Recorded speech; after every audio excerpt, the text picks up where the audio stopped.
L'épigénétique qualifie l'ensemble des modifications réversibles régulant l'expression des gènes sans changement de séquence d'ADN. Les cellules eucaryotes sont composées d'un noyau comportant de la chromatine qui est constitué d'ADN et de protéines qui permettent la compaction du génome. Cette dernière va se condenser et se décondenser au cours des cycles de vie de la cellule. On peut diviser le cycle de vie de la cellule en deux parties, la mitose et l'interphase. Durant la mitose, la chromatine est condensée, puis en interphase, la chromatine va se décondenser. Cela permettra, durant l'interphase, de transcrire l'ADN en ARN et de traduire l'ARN en chaîne polypeptidique dans le cytoplasme.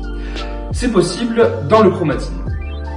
La chromatine totalement décondensée. Cependant, une partie de la chromatine dans l'interphase va rester partiellement condensée, c'est l'hétérochromatine. Dans cette dernière, la transcription est impossible. L'hétérochromatine est l'un des leviers d'action qu'utilise l'épigénétique. L'ADN se compacte autour de protéines appelées histones. Cela se fait grâce à la différence de charge. L'ADN est chargé négativement et les histones sont chargés positivement. Ils vont donc s'attirer, s'accrocher étroitement l'un l'autre, ce qui empêche toute intervention des complexes de transcription.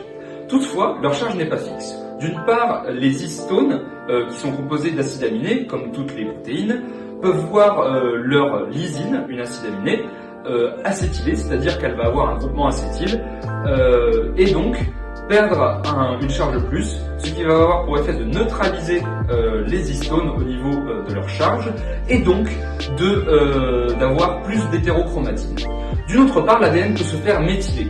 Une molécule, le méthyle, va s'accrocher à la cystéine qui compose l'ADN et donc va empêcher encore une fois l'action des complexes enzymatiques de transcription et donc la transcription. Et les abeilles dans tout ça.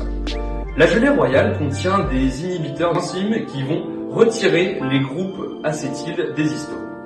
Les œufs de larves qui se nourrissent de gelée royale auront des histones avec de la lysine acétylée. Il y aura donc de facto moins d'hétérochromatine, ce qui va favoriser la transcription du génome. De plus, la gelée royale permet d'éviter la méthylation de l'ADN. Il y aura donc une production de protéines en plus grand nombre et cela va permettre l'activation des gènes sexuels, ce qui donne le caractère de taille plus importante à la reine, mais aussi sa fertilité.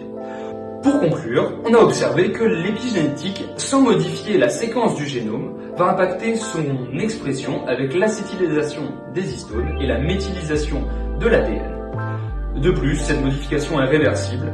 Il suffit de changer la nourriture pour revenir à un état initial, car ici, le facteur épigénétique, c'est l'alimentation.